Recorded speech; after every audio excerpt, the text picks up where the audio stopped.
ಓಂ ಗಂ ಗಣಪತಯೇ ನಮಃ. ನಮಸ್ಕಾರ ಸ್ನೇಹಿತರೆ, ಆಲ್ರೌಂಡ್ ಕ್ಲಾಕ್ ಕನ್ನಡ ಚಾನಲ್ಗೆ ಸ್ವಾಗತ ಸುಸ್ವಾಗತ.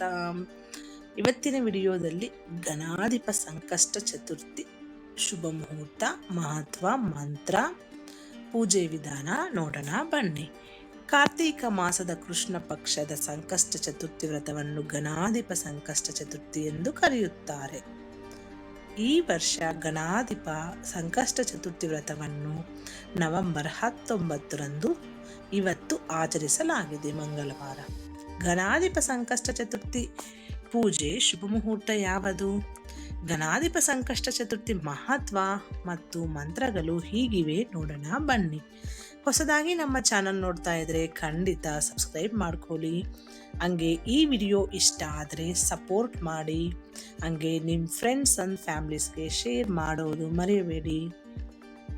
ಹಿಂದೂ ನಂಬಿಕೆಯ ಪ್ರಕಾರ ಗಣೇಶನನ್ನು ಬುದ್ಧಿವಂತಿಕೆ ಮತ್ತು ಸಮೃದ್ಧಿಯ ದೇವರು ಎಂದು ಪರಿಗಣಿಸಲಾಗುತ್ತದೆ. ಪ್ರತಿ ವರ್ಷ ಕಾರ್ತೀಕ ಮಾಸದ ಕೃಷ್ಣ ಪಕ್ಷದ ಚತುರ್ಥಿ ಎಂದು ಗಣಾಧಿಪ ಸಂಕಷ್ಟ ಚತುರ್ಥಿ ವ್ರತವನ್ನು ಆಚರಿಸಲಾಗಿದೆ. ಚತುರ್ಥಿ ತಿಥಿಯಂದು ಗಣೇಶನನ್ನು ವಿಧಿವಿಧಾನಗಳ ಪ್ರಕಾರ ಪೂಜಿಸುವುದರಿಂದ ವ್ಯಕ್ತಿಯ ಎಲ್ಲ ಅಡೆತಡೆಗಳಿಂದ ಪರಿಹಾರವನ್ನು ಪಡೆದುಕೊಳ್ಳುತ್ತಾನೆ ಎನ್ನುವ ಧಾರ್ಮಿಕ ನಂಬಿಕೆ. ಅಲ್ಲದೆ ಇದರಿಂದ ಮನೆಯಲ್ಲಿ ಸಂತೋಷ ಮತ್ತು ಸಮೃದ್ಧಿ ನೆಲೆಸುತ್ತದೆ. ನೀವು ಗಣಪತಿ ದೇವನ ಆಶೀರ್ವಾದವನ್ನು ಪಡೆದುಕೊಳ್ಳಲು ಬಯಸಿದರೆ ಗಣಾಧಿಪ ಸಂಕಷ್ಟ ಚತುರ್ಥಿಯ ದಿನದಂದು ಗಣೇಶನಿಗೆ ಪ್ರಿಯವಾದ ವಸ್ತುಗಳನ್ನು ಅರ್ಪಿಸಬೇಕು. ಗಣಾಧಿಪ ಸಂಕಷ್ಟ ಚತುರ್ಥಿ ವ್ರತವನ್ನು ಮಾಡುವುದರಿಂದ ವ್ಯಕ್ತಿಯ ಪೂಜೆಯ ಸಂಪೂರ್ಣ ಫಲಿತಾಂಶವನ್ನು ಪಡೆಯುತ್ತಾನೆ ಎನ್ನುವ ನಂಬಿಕೆ ಇದೆ. ಅಲ್ಲದೆ ಎಲ್ಲ ಕೆಲಸಗಳಲ್ಲೂ ಯಶಸ್ಸು ಸಿಗುತ್ತದೆ. ಗಣಾಧಿಪ ಸಂಕಷ್ಟ ಚತುರ್ಥಿ ಮಹತ್ವ. ಭಕ್ತರು ಈ ದಿನದಂದು ಉಪವಾಸವನ್ನು ಆಚರಿಸುತ್ತಾರೆ ಮತ್ತು ಭಕ್ತಿಯಿಂದ ಗಣೇಶನನ್ನು ಪೂಜಿಸುತ್ತಾರೆ. ಪ್ರತಿ ಸಂಕಷ್ಟ ಚತುರ್ಥಿಗೂ ತನ್ನದೇ ಆದ ಹೆಸರು, ಕಥೆ ಮತ್ತು ಹಿನ್ನೆಲೆ ಇರುತ್ತದೆ. ಗಣೇಶನನ್ನು ಪೂಜಿಸುವುದರಿಂದ ಜೀವನದ ಎಲ್ಲಾ ಸಮಸ್ಯೆಗಳು ಮತ್ತು ತೊಂದರೆಗಳು ದೂರವಾಗುತ್ತವೆ ಎನ್ನುವ ನಂಬಿಕೆ.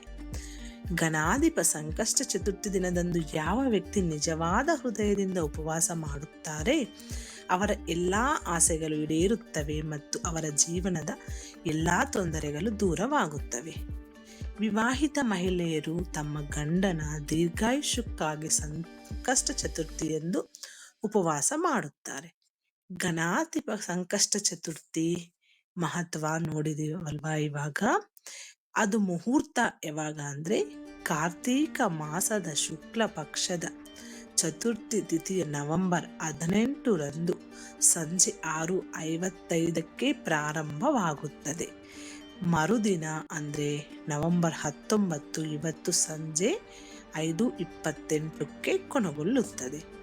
ನವೆಂಬರ್ 18ರಂದು ಗಣಾಧಿಪ ಸಂಕಷ್ಟ ಚತುರ್ಥಿ ಆಚರಿಸಲಾಗಿದೆ. ಈ ದಿನ ಸರ್ವಾರ್ಥ ಸಿದ್ಧಿಯೋಗ ಮತ್ತು ಅಮೃತ ಸಿದ್ಧಿಯೋಗ ರಚನೆಯಾಗುತ್ತದೆ.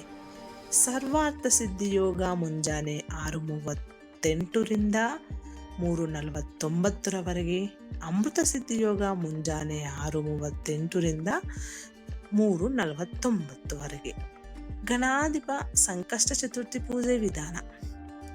ಗಣಾಧಿಪ ಸಂಕಷ್ಟ ಚತುರ್ಥಿಯ ದಿನ ಬೆಳಿಗ್ಗೆ ಬೇಗ ಎದ್ದು ಸ್ನಾನದ ನಂತರ ಶುಭ್ರವಾದ ಬಟ್ಟೆಗಳನ್ನು ಧರಿಸಿ ಸಣ್ಣದೊಂದು ಮರದ ಮನೆಯ ಮೇಲೆ ಕೆಂಪು ಅಥವಾ ಹಳದಿ ಬಟ್ಟೆಯನ್ನು ಹರಡಿ ಅದರ ಮೇಲೆ ಗಣೇಶನ ವಿಗ್ರಹವನ್ನು ಸ್ಥಾಪಿಸಿ ನಂತರ ಗಣೇಶನನ್ನು ಸರಿಯಾದ ವಿಧಿವಿಧಾನಗಳ ಪ್ರಕಾರ ಪೂಜಿಸಬೇಕು.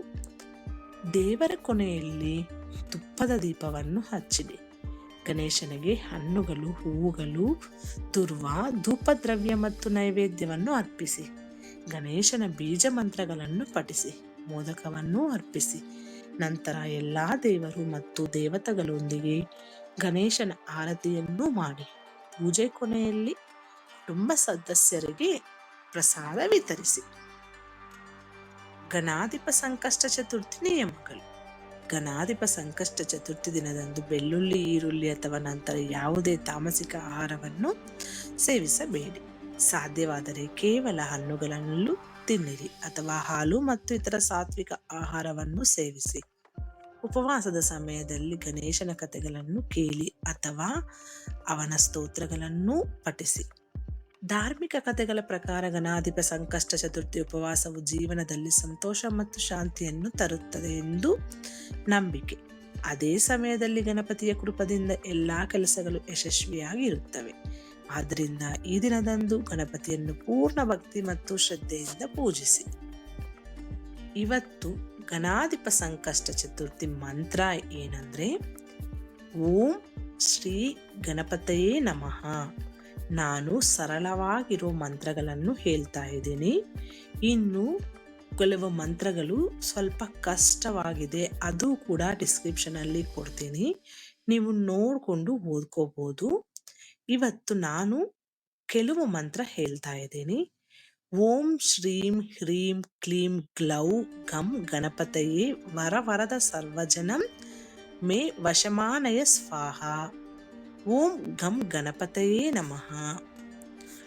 ಓಂ ಮಹಾಕರ್ಣಾಯ ವಿದ್ಮಹೇ ವಕ್ರತುಂಡಾಯ ಧೀಮಹಿ ತನ್ನೋ ದಂತಿ ಪ್ರಚೋದಯಾತ್.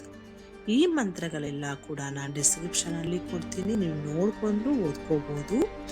ಇವತ್ತು ಸಂಕಷ್ಟ ಚತುರ್ಥಿ ನೀವು ಯಾವ ತರ ಸೆಲೆಬ್ರೇಟ್ ಮಾಡ್ತಾ ಇದ್ದೀರಾ ಅಂತ ನನಗೆ ಕಮೆಂಟ್ ಮೂಲಕ ತಿಳಿಸಿ. ಈ ವಿಡಿಯೋದಲ್ಲಿರುವ ಎಲ್ಲ ಅಂಶಗಳು ನಿಮ್ಮ ಸ್ವಂತ ವಿವೇಚನೆ ಬಳಸಿ ನಿರ್ಧಾರಗಳೆಲ್ಲ ತೆಗೆದುಕೊಳ್ಳಿ. ಮುಂದಿನ ವಿಡಿಯೋದಲ್ಲಿ ಸಿಗೋಣ. ಎಲ್ಲರಿಗೂ ಗಣಾಧಿಪ ಸಂಕಷ್ಟ ಚತುರ್ಥಿ ಶುಭಾಶಯಗಳು.